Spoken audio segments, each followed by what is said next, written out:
नमस्कार साथियों, आप सभी का स्वागत है यूथ सॉल्यूशन में। जैसा कि आप सभी जानते हैं कि झारखंड बीएड एंट्रेंस एग्ज़ाम का फॉर्म भरा रहा है और अगले मंथ इसका एग्ज़ाम भी होने वाला है।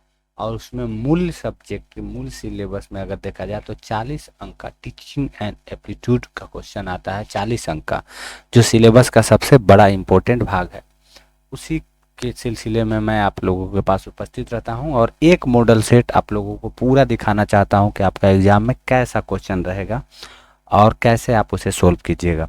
तो चलिए 10 क्वेश्चन पहले बता चुका था, ये है 11वां नंबर क्वेश्चन। तो चलिए बात करते हैं 11 नंबर क्वेश्चन का। क्या कह रहा है, ज़रा ध्यान देंगे। क्वेश्चन आपसे कह रहा है कि सतत एवं व्यापक मूल्यांकन में सतत एवं व्यापक मूल्यांकन सीसीई का मुख्य उद्देश्य क्या है। तो जैसा कि जानते हैं सीसीई का व्यापक मूल्यांकन क्या होगा जी, कि इसी को बोलते हैं लगातार प्रगति का मूल्यांकन करना। इसी को लगातार, सतत एवं व्यापक मतलब लगातार प्रगति का मूल्यांकन करना, प्रगति का मूल्यांकन करना, मूल्यांकन करना। ये बात समझ में आया। तो इकर केवल अंतरिम परीक्षा तक नहीं भाई, केवल अंतिम परीक्षा लेना इसका उद्देश्य नहीं है। निरंतर मूल्यांकन करना। हाँ, निरंतर मतलब लगातार आपका मूल्यांकन करते रहेगा। किसका किसका? जो छात्र होंगे। और छात्र जो है हमेशा सब कोई रहता है, हमेशा। क्योंकि छात्र का मतलब क्या है? सीखना। और सीखना जो है निरंतर चलने वाली प्रक्रिया है, जन्म से लेके मृत्यु तक। जन्म से लेके मृत्यु तक सीखने की प्रक्रिया चलती रहती है साथियों। तो इसलिए ये हम लोग कह सकते हैं कि सतत विकास में जो है इसका भागीदार क्या हम लोग करते हैं? निरंतर मूल्यांकन करते हैं, निरंतर मूल्यांकन। चलिए अगला क्वेश्चन देखते हैं क्या कह रहा है कि शिक्षा का सामाजिकरण से क्या संबंध है। तो देखिए, सामाजिकरण मतलब क्या है? कि शिक्षा ही तो समाज को बताता है। शिक्षा जो है समाज को बनाता है। शिक्षा है तो धर्म हुआ, शिक्षा है तो अधर्म हुआ, क्योंकि उसी से पता चलेगा उसको अधर्म करना। शिक्षा है तो से संस्कृति बनी, कुरीतियां उत्पन्न हुआ। ये सब सारा चीज शिक्षा से ही बनता है। और समाज, समाज शिक्षा से बनता है। समाज मतलब क्या हम लोग कह सकते हैं कि समाज किसको कहते हैं? तो समाज जो है समय समय पर सामाजिक मूल्यों को एक विशेष प्रकार से ढालता है, जिसे हम लोग नियम कह सकते हैं। नियम, मूल्य, विश्वास, प्रथा, संस्कृति, ये सब मिला करके समाज बनता है ना। अगर आप नियम के अधीन हैं, जैसे आप बड़े हो गए तो आपको शादी करना होगा, बालक हैं तो आपको सबको आदर सम्मान भाव, किसी भी चीज में, किसी भी जात। तो ये आपको कौन सिखाता है? तो शिक्षा सिखाता है। तो अब चलते हैं क्वेश्चन पे, बात करते हैं क्या कर रहा है कि शिक्षा का सामाजिकरण से क्या संबंध है। तो समाज से अलग करना नहीं भाई, समाज से अलग नहीं, समाज को बनाता है। शिक्षा क्या करता है? समाज को बनाता है और बेहतर बनाता है, बेहतर बनाता है, कुरीतियां को दूर करता है। सामाजिक मूल्यों का विकास करना, केवल ज्ञान देना, परीक्षा की तैयारी करना नहीं भाई। सामाजिक मूल्यों का, सामाजिक मूल्य मतलब क्या होता है जी? सामाजिक मूल्य मतलब सामाजिक वैल्यू, जिसको हम लोग बोलते हैं कि वैल्यू बढ़ जाए। जैसे अगर आप सरकारी जॉब ले लीजिएगा या सरकारी कॉलेज में पढ़िएगा, सरकारी कॉलेज में, तो आपका सामाजिक वैल्यू क्या हो जाएगा? सरकारी कॉलेज में अगर पढ़िएगा तो आपका क्या हो जाएगा? सामाजिक वैल्यू बढ़ जाएगा। तो उसका विकास होगा। तो उससे कैसे आएगा? शिक्षा से आएगा। और शिक्षा कब होगा? जब आप कंटिन्यू पढ़िएगा यूथ सॉल्यूशन पे, तो आपको शिक्षा मिलेगा। चलिए अगला क्वेश्चन के बारे में बात करते हैं क्या कह रहा है। अब देखिए रीजनिंग का क्वेश्चन है। रीजनिंग के क्वेश्चन तो आप लोग आसानी से बना ले रहे होंगे, उसके लिए तो दिक्कत नहीं है। तो रीजनिंग का क्वेश्चन जरा सा सोचिए और बनाइए जल्दी से। क्या कह रहा है? कैट के लिए 24 है। कैट के लिए क्या है? 24 है। तो देखिए CAT क्या होता है जी? 3 + 1 प्लस ऐसे कुछ करके और टी का क्या होता है 20, तो इस सब को जोड़ करके 24 है, तो इधर भी जोड़ लीजिए 4 + 15 प्लस जी कितना पर।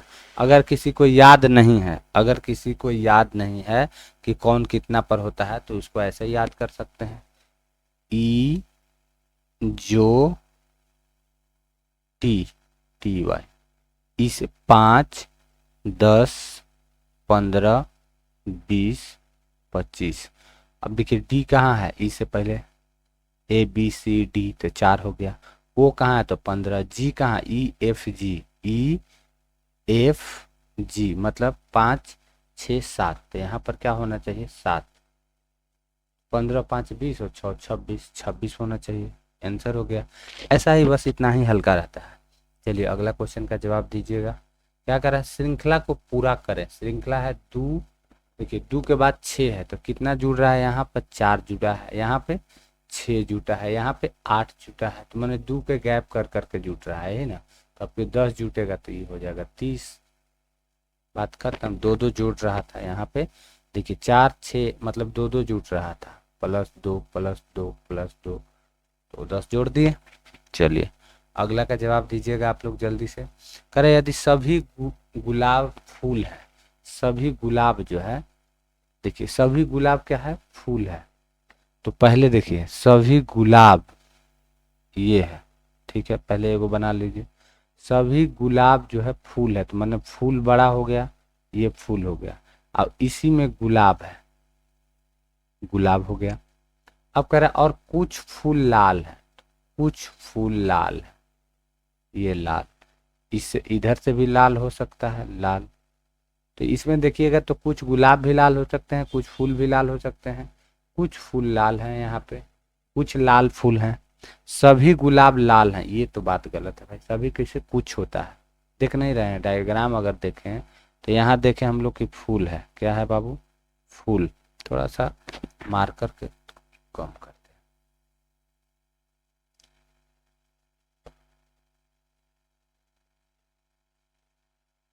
ठीक है, तो ये है फूल। अब फूल में देख रहे हैं कि यहाँ पे जो है हम लोग का क्या है, गुलाब, सभी गुलाब ना, गुलाब बीच में है, गुलाब बीच में है,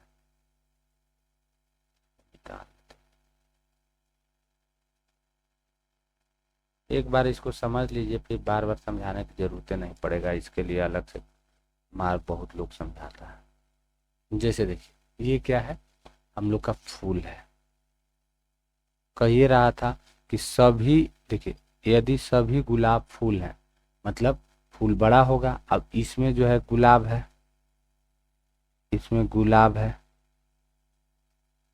अब इसी में कह रहा है कुछ फूल लाल है, कुछ फूल लाल है, ये हो गया। तो लाल इधर भी हो सकता है, इसके साथ भी आ सकता है लाल,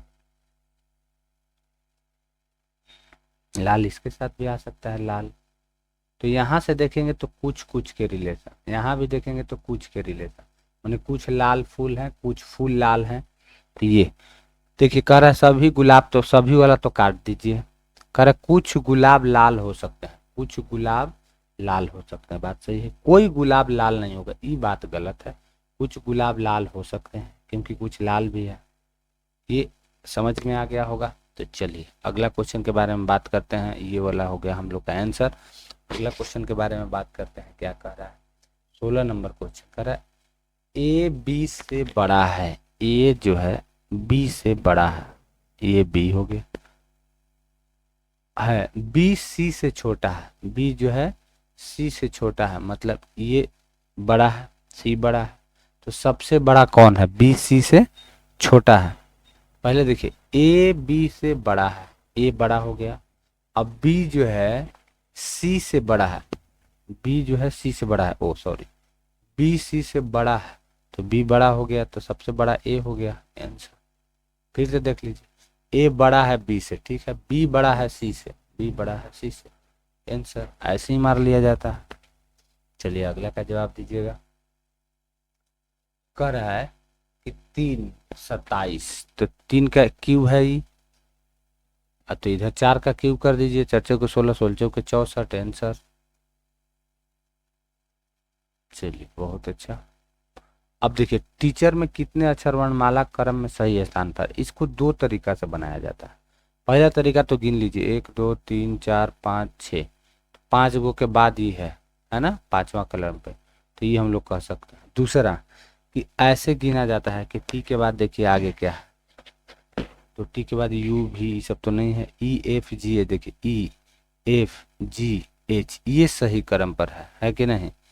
ई यहाँ से स्टार्ट हुआ तो E F G H, H सही स्थान पे है, तो ये भी एक आ रहा है, तो ये एक हो गया। अब आगे कोई नहीं आएगा, तो ये हो गया आंसर एक।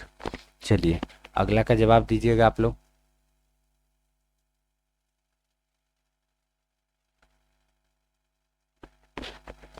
अगला का जवाब दीजिएगा। क्या कह रहा है कि परिश्रम का विलोम शब्द क्या होता है। परिश्रम का आपसे विलोम शब्द पूछ रहा है ना। बहुत बड़ा शब्द तो नहीं पूछ लिया है, हिंदी में भी कुछ कुछ पूछता है, इसलिए आपको बकाना नहीं है, हिंदी का भी जवाब देना है। तो परिश्रम का क्या होगा जी, मेहनत। परिश्रम का मेहनत कह सकते हैं,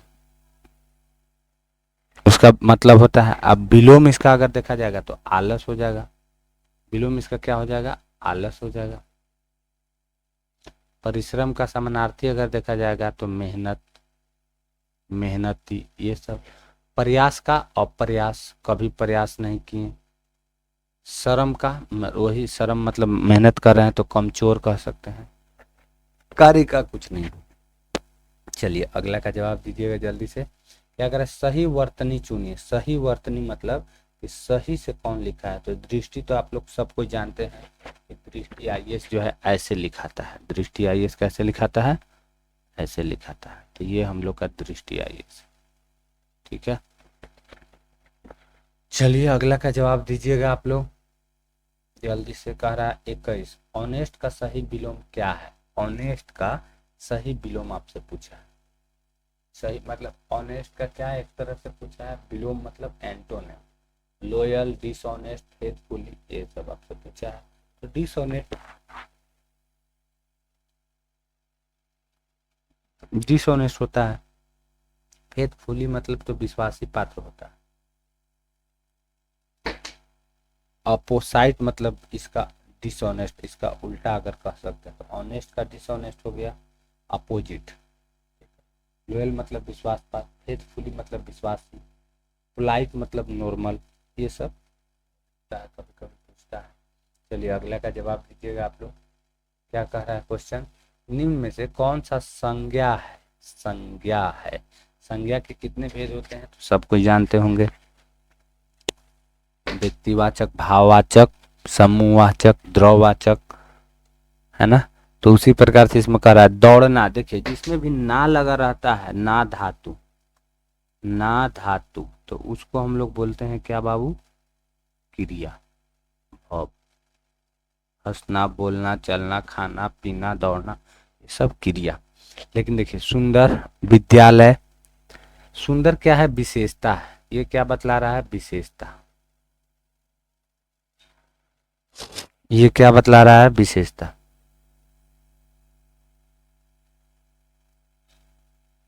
विद्यालय बता रहा है क्या है, संज्ञा। अब इसमें भी संज्ञा क्या है, व्यक्तिवाचक नहीं। अगर कोई गर्ल्स हाई स्कूल रहता, रामचंद्र सिंह विद्यालय रहता तो व्यक्तिवाचक संज्ञा हो जाता, लेकिन ये समूहवाचक, सभी को बता रहा, समूहवाचक संज्ञा। और जल्दी जल्दी, तो ये क्या है, विशेषता में भी बोल सकते हैं। तो ये बात तो समझ में आ गया। चलिए अगला का जवाब दीजिएगा, आप ही लोग को देना है। क्या कह रहा है, choose the correct synonym. Synonym मतलब सेम नाम ऑफ रेपिड। रेपिड का आपसे साइनोनिम पूछा। रेपिड का क्या होता है, फास्ट। रेपिड का क्या होता है, फास्ट। रेपिड का फास्ट क्यों है भाई, रेपिड का फास्ट क्यों है, क्योंकि रेपिड मतलब रेपिड फायर सुने होंगे। तो स्लो का क्या हो जाएगा, सेम। साइनोनिम पूछ रहा है, सेम सेम। तो स्लो का क्या हो जाएगा, धीरे धीरे। वीक का कमजोर,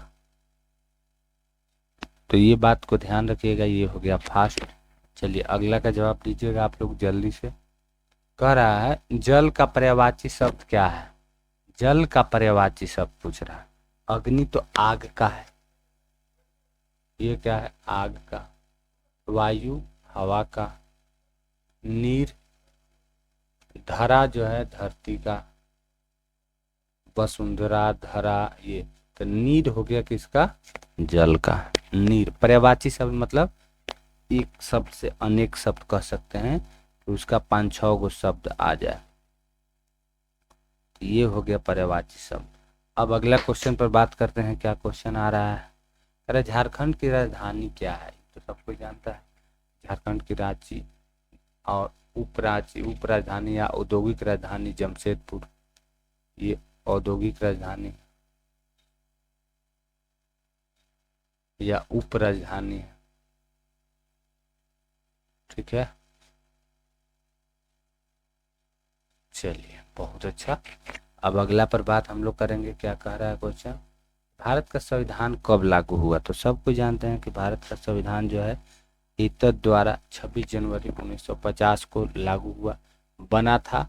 कह सकते हैं कब, 25 नवंबर को, 25 नवंबर 1946 को ही।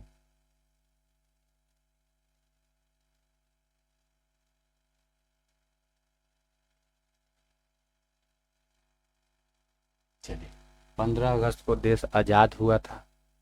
2 अक्टूबर 1950 को ऐसा कुछ नहीं था। 15 क्या हो गया जी, इस दिन आज़ादी मिल गई थी। चलिए ये तो सब कोई जानता है। तो ये हम लोग का ये वाला आंसर हो गया।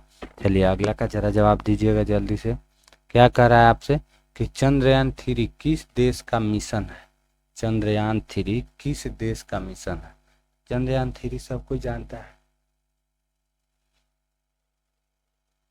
वैसे भी चंद्रयान मिशन के बारे में पूरा ऐप पर बताया हुआ है, आप लोग देख लीजिएगा नेक्स्ट वीडियो में। और विशेष जानकारी के लिए आप टेलीग्राम चैनल पर भी जुड़ सकते हैं। तो ये हो गया चंद्रयान 3 किस देश का मिशन है। तो चंद्रयान 3 जो है भारत का मिशन है। कहा गया चंद्रयान 3 के बारे में सबको जानते हैं कि कब लॉन्च हुआ था।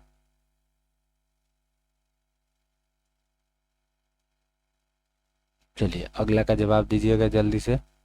झारखंड राज्य का गठन कब हुआ था। तो सबको पता है 15 नवंबर 2000 को। 15 नवंबर 2000। चलिए अगला जवाब दीजिएगा। कर भारत का राष्ट्रीय पशु, तो सबको जानता है भारत का राष्ट्रीय पशु बाघ है, शेर नहीं बाबू। और झारखंड का राष्ट्रीय पशु अगर कहेगा तो हाथी। अगला का जवाब दीजिएगा। सूर्य किस प्रकार का तारा है। लाल दानव, श्वेत, मध्य आकार का तारा, न्यूट्रॉन तारा। तो आप लोग सब कुछ जानते हो, ये जो है मध्य आकार का तारा है। न्यूट्रॉनो तारा मतलब बहुत तेजी से घूमने वाले तारे, इसको बोलते हैं बहुत तेजी से घूमने वाले तारे। तेजी से घूमने वाले,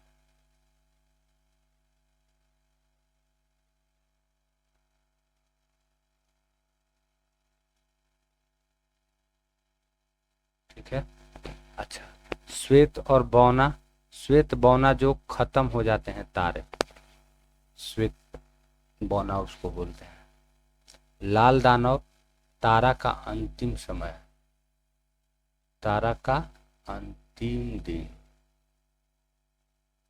अंतिम समय काल। चलिए अगला का जवाब दीजिएगा आप लोग। कर बालक के समग्र विकास का सिद्धांत इस पर आधारित है। फिर आ गया ना, ये मेन है, हम लोग को इसी पर फोकस करना है।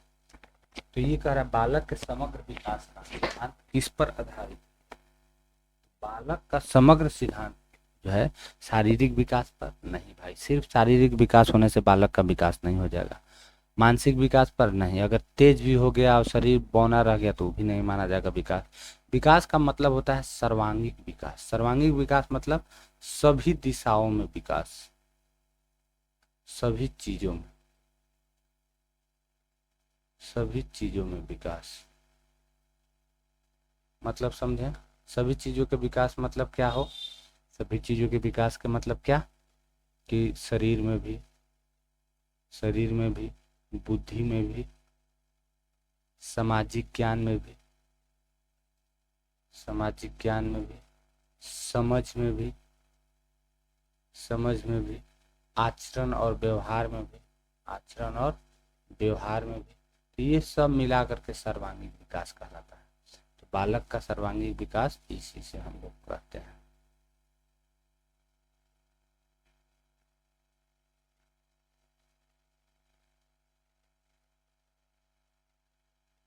चलिए, क्या कह रहा है अगला क्वेश्चन, अगला क्वेश्चन आपसे कह रहा है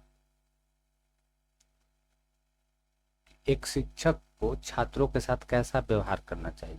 कठोर नहीं भाई, कठोर तो किसी के साथ व्यवहार नहीं करना चाहिए, किसी के साथ भी नहीं, किसी के साथ नहीं, अगर दुश्मन के साथ भी नहीं, किसी के साथ भी नहीं, क्योंकि कठोर व्यवहार करने से आप भी अंदर से कठोर होते हैं और आपका भी ब्लड जलता है, आप भी बीमार होते हैं।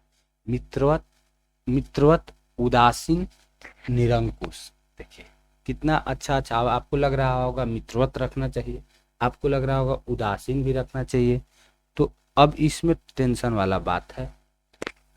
उदासीन मतलब होता है वो दुखी मन से उदास रहना, जैसे बच्चा लोग को देख करके एकदम मुंह बना लिए, एकागो शिक्षक होता है ऐसा। निरंकुश मतलब तानाशाह टाइप के, तानाशाह, सौरान लगा सब कोई बच्चा लोग भागने, तो वो नहीं, तो ये मित्रवत। मित्रवत मतलब ये भी नहीं कि अब उसके साथ खेलने लग जाना है, मित्रवत मतलब क्या, उसकी समस्या को सुलझाने के भरपूर कोशिश, उसकी समस्या को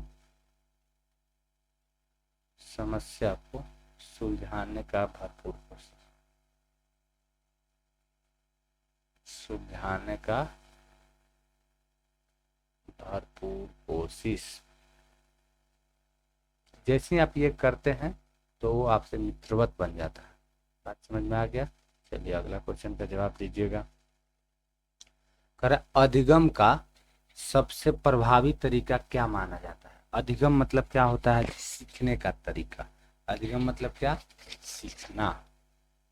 ये बार बार क्वेश्चन आपसे पूछेगा कि अधिगम का मतलब क्या होता है, तो अधिगम का मतलब हम लोग यहाँ पर लिख सकते हैं सीखना। अधिगम का मतलब सीखना, अच्छे चीज। अच्छा चीज क्या है, अच्छा चीज तो बुरा चीज भी बच्चा लोग सीख लेता है, तो क्या वो अधिगम नहीं है, वो भी अधिगम है। तो ये सीखने की प्रक्रिया कह सकते हैं, समय के अनुकूल क्या कहलाता है, अधिगम कहलाता है। अगर व्याख्या विधि, रटने की विधि, गतिविधि आधारित अधिगम, केवल पाठ्यक्रम अधिगम। अब देखिए ये आपसे कितना अच्छा बात कह दिया कि सीखने की जो है विधि कैसा होना चाहिए, तो आप ही लोग बताइए कि गतिविधि आधारित अधिगम। रट व्याख्या विधि नहीं, व्याख्या से भूल जाता है, सिर्फ अगर मास्टर आके समझा दे, मैंने समझा दे तो भूल जाइएगा, रटा दे तो उसमें भी भूल जाइएगा। और गतिविधि आधारित मतलब प्रयोगशाला में ले जाकर के आपसे प्रयोग करवाए, आपको उसमें, आपको उसको करना है, आपको से करवाया जाए, मतलब बच्चा से करवाया जाए, तो ये क्या कहलाएगा, गतिविधि आधारित अधिगम। अब इसी अधिगम को हम लोग अच्छा अधिगम मानते हैं, सबसे प्रभावी अधिगम होता है, वो बच्चा जल्दी नहीं भूलता है। इसी में लंटेन विधि का सिद्धांत आता है कि अगर लंटेन को बच्चा छू रहा है, आप कितनों समझाइएगा वो नहीं मानेगा, जब तक उसको छू के जलन नहीं हो जाएगा तब तक। जैसे ही छुआ उससे जलन हो गया तो वो नहीं छुएगा। तो ये होता है अधिगम आधारित। चलिए अगला का बात करेंगे हम लोग। कह रहे छात्र केंद्रित शिक्षा में मुख्य भूमिका किसकी होती है। छात्र केंद्रित शिक्षा में मुख्य भूमिका किसकी होती है, बताइए। छात्र केंद्रित शिक्षा में तो छात्र न रहेगा, छात्र को ध्यान में रख करके अगर बनाया जा रहा है। शिक्षा कभी भी आएगा तो दो चीजों से मिल करके बना हुआ है, एक है शिक्षक और दूसरा है छात्र, दूसरा है बाबू छात्र। तो ये ज्यादा इम्पोर्टेंट है, ये घटक महत्वपूर्ण। शिक्षक तो छात्र भी बन सकता है, लेकिन ये देखिए पहले गुरुकुल में भी पढ़ाई हो जाता था, जरूरी नहीं है डस्टर टैब मोबाइल डिजिटल, कोई जरूरी नहीं है क्योंकि शिक्षा जो है मौखिक रूप से भी दिया जा सकता है, प्रयोगशाला भी कराया जा सकता है, समझ डेवलप कराया जा सकता है, वो भी शिक्षा, वो भी क्या है, अधिगम है। तो इसमें बात कर रहा है कि छात्र केंद्रित शिक्षा की मुख्य भूमिका किसकी होती है, तो छात्र की होती है, छात्र के ही होगा। क्यों भाई, छात्र के नहीं होगा तो किसका होगा, अभिभावक का नहीं, प्रधानाचार्य का नहीं। अभिभावक का तो काम है क्या, बालक को सिर्फ स्कूल पहुंचा देना, बालक को स्कूल पहुंचा देना, स्कूल तक ले जाना, यही काम है। अब शिक्षक का काम है उसको पढ़ाना, लेकिन मुख्य भूमिका में कौन है, सब काम किसके लिए हो रहा है, तो छात्र के लिए। चलिए अगला क्वेश्चन के बारे में हम लोग बात करते हैं, क्या कह रहा है। चलिए, कह रहा है कि अनुशासन बनाए रखने का सर्वोत्तम तरीका क्या है, दंड देना। दंड देने से तो भाई बच्चा और बिगड़ जाता है, बालक क्या हो जाएगा, बिगड़ जाएगा, बालक बिगड़ करके डर उससे खत्म हो जाएगा, डर खत्म हो जाएगा। प्रेरणा देना, इसको सुनेगा नहीं, इतना तो उसका बौद्धिक नहीं। डर पैदा करना नहीं, कठोर नियम बनाना, लेकिन नियम भी बनाइएगा तो नहीं। प्रेरणा से, इसमें से जो ऑप्शन है इसमें से क्या दे सकते हैं, प्रेरणा दे सकते हैं, मतलब उसको बोध करा सकते हैं कोई भी चीज का, बोध, ज्ञान, मनोरंजन के साधन, मनोरंजन के साथ, जैसी ये अगर करा दीजिए, प्रेरणा दे करके, किसी के बारे में बता करके, किसी के व्याख्या करके, तो ये जो है साधन आपको काम आने वाला है। तो प्रेरणा देकर हो जाएगा, इसका बात को ध्यान में रखिएगा। डर पैदा करके तो किसी से नहीं, कुछ भी हो सकता है। चलिए अगला का जवाब देंगे आप लोग। क्या कह रहा है कि शिक्षण में उदाहरण का प्रयोग क्यों किया जाता है, शिक्षण में उदाहरण का प्रयोग क्यों किया जाता है, समय बिताने के लिए। ये कभी होता है जी, देखिए कभी भी उदाहरण, आप शिक्षक हैं, कभी भी अगर कोई आपको शिक्षक उदाहरण दे रहा है तो आपको कभी कभी थ्योरी भूल जाता है, लेकिन उदाहरण याद रहता है। विषय को स्पष्ट करने के लिए, छात्रों को भ्रमित करने के लिए, परीक्षा के लिए, तो विषय को स्पष्ट करने के लिए अक्सर जो है सामाजिक परिदृश्य से दिया जाता है, सामाजिक परिदृश्य से। अगर आप भारत के आदमी हैं, परिदृश्य, अगर ये यूरोप के कल्चर के हिसाब से अगर कोई व्याख्या दे, कोई उदाहरण दे, तो समझ में आएगा। सामाजिक परिदृश्य क्षेत्र के हिसाब से ये उदाहरण सेट किया जाता है, ताकि बालक को और अच्छा से समझ में आए और रुचि उसमें डेवलप हो। ये बात ध्यान में रखिएगा।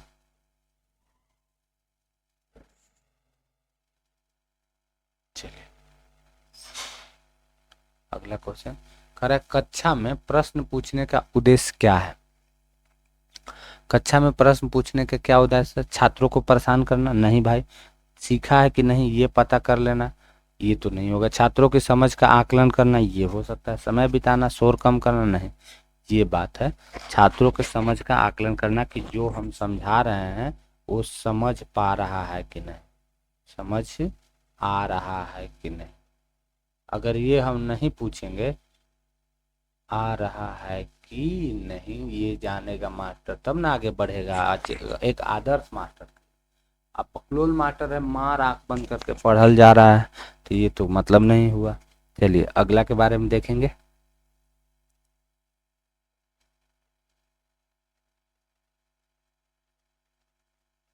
अगला के बारे में देखिए जरा क्या कह रहा है।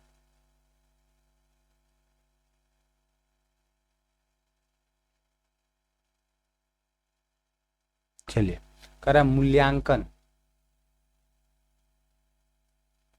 आपसे कह रहा मूल्यांकन का मुख्य उद्देश्य क्या है। मूल्यांकन मतलब क्या होता है जी, किसी के मूल्य को आंकना। क्या है, मूल्य को आंकना, मूल्य को आंकना, वैल्यू करना, है ना। रिजल्ट देना कर सकते हैं, रिजल्ट, परीक्षा फल, ये सब कर सकते हैं। तो ये सब क्यों जरूरी है ये पूछ रहा है। मुख्य उद्देश्य क्या है, छात्रों को डराना, सीखने की प्रगति जानना, छात्रों को असफल करना, समय बिताना। तो सीखने की प्रगति जानना कि बालक जो है, जो हम लोग 3 मंथ में पढ़ाएं, वो कितना समझा, कितना जाना, कितना अच्छा कर पाया, उसको जांचने के लिए। अगर ऐसा नहीं होगा तो पता चला अंधेर में हम लोग बटेर ढूंढ रहे हैं, बच्चा को कुछ समझ में नहीं आ रहा है और हम मार खूब पढ़ाए जा रहे हैं, तो ये बात हो गया। अगला क्वेश्चन को जरा बताइएगा आप लोग। अरे शिक्षा का सामाजिक उद्देश्य क्या है? शिक्षा का सामाजिक उद्देश्य क्या है?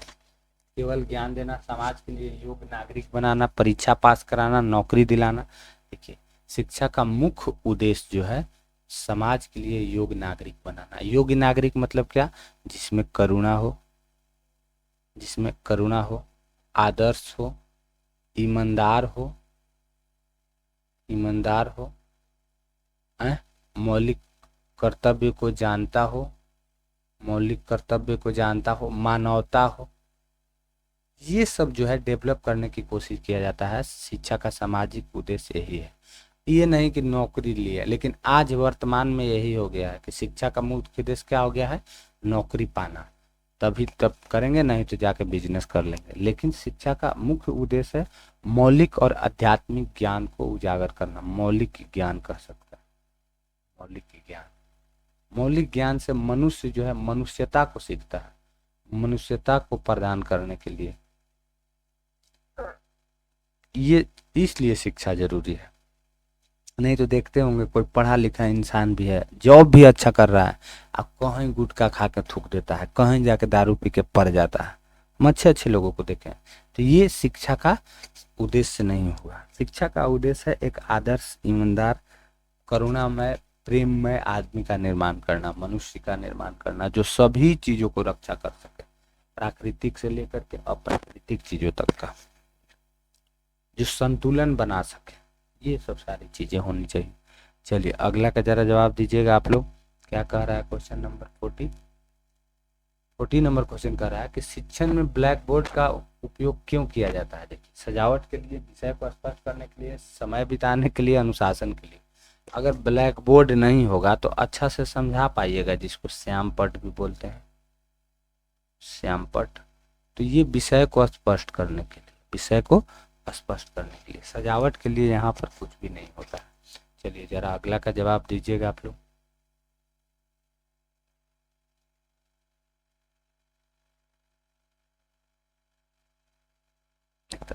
करे एक शिक्षक को छात्रों के समस्याओं के प्रति क्या होना चाहिए? कि कितना अच्छा है। उदासीन, सहानुभूतिपूर्ण, कठोर, तटस्थ। तो सहानुभूतिपूर्ण होना चाहिए। कोई भी छात्र की अगर समस्या है तो उसको सहानुभूति देना चाहिए। ये नहीं कि किसी को नहीं आ रहा है तो उसको लुलवा दिए, उसको बोल दिए, उसको डांट दिए, ये सब नहीं होना चाहिए। तो ये बात हो गया। तो सहानुभूतिपूर्ण होना चाहिए, उसको सहानुभूति देना चाहिए कि बाबू कल सीख लेगा, अब बहुत अच्छा, गुड परफॉर्मेंस। ये हो गया सहानुभूति। चलिए अगला का जवाब दीजिएगा आप लोग। क्या कह रहा है 42 नंबर? कक्षा में प्रेरणा का महत्व क्या है? प्रेरणा मतलब क्या होता है जी? उसको शाबाशी देना। क्या होता है? शाबाशी देना, प्रेरित करना। तो क्या है? पढ़ाई में रुचि बढ़ाना, समय बिताना, अनुशासन तोड़ना, छात्रों को डराना। नहीं भाई, पढ़ाई में इसको क्या है? रुचि बढ़ाने के लिए। जैसे ही आप बच्चा को अच्छा प्रेरणा देते हैं, अच्छी अच्छी चीजें सिखाते हैं, तो उनको पढ़ाई में रुचि बढ़ जाता है। समझ में आया? आपकी बातों को ध्यान से सुनेगा, आपको हमेशा क्लास में बुलाएगा। हम खुद ट्रेनिंग में गए थे तो हमको बच्चा लोग बुलाता था। तो ये सब सारी चीजें हैं। चलिए अगला क्वेश्चन को जरा बताइएगा। क्या कह रहा है? सह शिक्षा का मुख्य लाभ क्या है? सह शिक्षा, प्रतिस्पर्धा बढ़ाना, सामाजिक समायोजन, अनुशासन कम करना, पढ़ाई कम करना। ये आपसे पूछ रहा है। चलिए जल्दी से जरा जवाब दीजिए, आप ही लोग का इंतजार है। कितना अच्छा क्वेश्चन है। प्रतिस्पर्धा बढ़ाना नहीं, सह शिक्षा मतलब सामाजिक समायोजन के लिए। शिक्षा का मुख्य लाभ अगर कभी भी पूछ दिया, लाभ, तो सामाजिक समायोजन। अनुशासन कम करना, पढ़ाई कम करना, ये सब कुछ भी नहीं। चलिए अगला का जवाब दीजिएगा आप लोग। 44 नंबर, पाठ योजना का मुख्य उद्देश्य। पाठ योजना हम लोग बनाते हैं, छात्र भी बनाते हैं, शिक्षक भी बनाते हैं कि कैसे पढ़ाना है। समय बिताना नहीं भाई।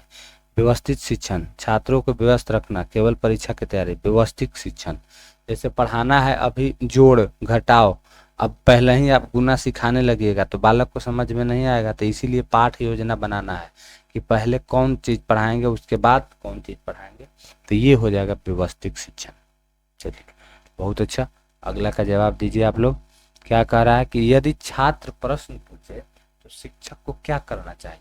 अनदेखा करना चाहिए, उत्तर देना चाहिए, डांटना चाहिए, कक्षा से बाहर निकाल देना चाहिए। आप लोग इंडियन टीचर रहेंगे तो डांटने लगेंगे, कक्षा से बाहर निकाल देंगे, लेकिन क्या करना चाहिए, उत्तर उनका देना चाहिए, उसको साथ साथ स्पष्टीकरण के साथ उत्तर देना चाहिए, ताकि बालक जो है संतुष्ट हो जाए और आपसे जुड़ जाए। ये उत्तर देना ही सिर्फ नहीं, स्पष्टीकरण के साथ, स्पष्टीकरण के साथ उसको समझ आ जाए ऐसा उत्तर देना चाहिए, समझ आने लायक उत्तर देना चाहिए। चलिए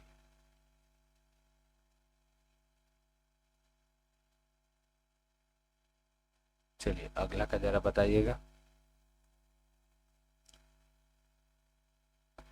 शिक्षा का लोकतांत्रिक उद्देश्य क्या है? लोकतांत्रिक मतलब क्या है जी? लोगों का समूह, लोगों के लिए सरकार, लोगों के द्वारा एक अच्छा व्यवस्था बनाना जा रहा है, सब लोकतांत्रिक उद्देश्य आता है।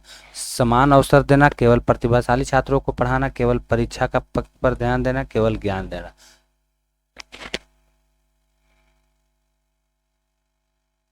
लोकतांत्रिक उद्देश्य क्या हुआ? समान अवसर देना। लोकतांत्रिक उद्देश्य क्या हो गया? समान अवसर देना। लोकतंत्र का मतलब ही है सभी को समान अवसर देना। तो ये बात हो गया। चलिए अगला क्वेश्चन देखेंगे हम लोग। क्या कह रहा है कि समूह चर्चा का मुख्य उद्देश्य क्या है? सब शोर करना। देखिए समूह चर्चा ना, जिसको हम लोग डिस्कशन बोलते हैं, क्या बोलते हैं, प्रतियोगिता बोलते हैं, किसी टॉपिक पे डिस्कशन करना, वाक्य प्रतियोगिता, है ना। तो इसमें कह रहा है आपसे कि समूह चर्चा का मुख्य उद्देश्य क्या है? शोर करना, विचारों का आदान प्रदान, समय बिताना, परीक्षा की तैयारी करना। नहीं भाई, विचारों का आदान प्रदान करना। ये बात को ध्यान में रखिएगा, ये आप लोग का आंसर हो गया। अगला क्वेश्चन के ध्यान देते हैं। कह रहा है कि शिक्षण में चित्रों का उपयोग क्यों किया जाता है? सजावट के लिए, समझ बढ़ाने के लिए, समय बिताने के लिए, अनुशासन के लिए। तो समझ बढ़ाने के लिए। सब कोई जानता है चित्रण में मैप हो गया, कोई पहाड़ हो गया, कोई अंकतंत्र हो गया, ये सब सीखने की रुचि बढ़ाने के लिए शिक्षक को क्या करना चाहिए? दंड देना, रोचक विधियों का उपयोग, केवल पढ़ाना। रोचक विधि का अगर उपयोग कीजिएगा तो शिक्षक क्या होगा? रुचि बढ़ जाएगा, छात्रों को क्या हो जाएगा? रुचि बढ़ जाएगा। रोचक विधि क्या हो सकता है आपके लिए? चित्र दिखाइए, चित्र दिखाइए, मैप दिखाइए, प्रयोगशाला में ले जाइए, प्रयोगशाला में ले जाइए। तो ये सब जब आप कीजिएगा, प्रयोगशाला में अगर ले जाइएगा तो आपको ऑलरेडी कभी घुमाने ले जाइए, कभी विद्यालय की ओर से घुमाने ले जाइए, तो ये सब जब कीजिएगा तो ऑलरेडी रोचक विधि हो जाएगा और बच्चा लोग को खूब मन लगेगा पढ़ने। चलिए अगला क्वेश्चन देखिए, लास्ट क्वेश्चन। शिक्षा का सांस्कृतिक उद्देश्य क्या है? शिक्षा का भाई सांस्कृतिक उद्देश्य क्या है? संस्कृति का रक्षा करना, केवल ज्ञान देना, परीक्षा पास करना, नौकरी दिलाना। अब संस्कृति के बात कह रहा है तो संस्कृति को रक्षा करना, संरक्षण करना। संस्कृति क्या है? जैसे भाषा, भाषा, खान पान, खान पान, ये सब क्या है? ये सब क्या है? संस्कृति का हिस्सा है। डांस, नृत्य, फोकल नृत्य, ये सब। तो ये सब से क्या करते हैं हम लोग? संस्कृति का संरक्षण करते हैं शिक्षा के माध्यम से। इसीलिए देखते होंगे स्कूल में हमेशा नाटक, डांस, खान पान प्रतियोगिता, तो कभी रंगोली प्रतियोगिता, 20 प्रकार के प्रतियोगिता होते रहता है। तो ये भी संस्कृति का संरक्षण के लिए उपाय किया गया है। तो साथियों उम्मीद करते हैं आप लोगों को क्लास अच्छा लगा होगा, और इसी तरह से क्लास आगे देखने के लिए कमेंट बॉक्स में आप लोग ज़रूर बोलें, और टेलीग्राम चैनल से जुड़ सकते हैं।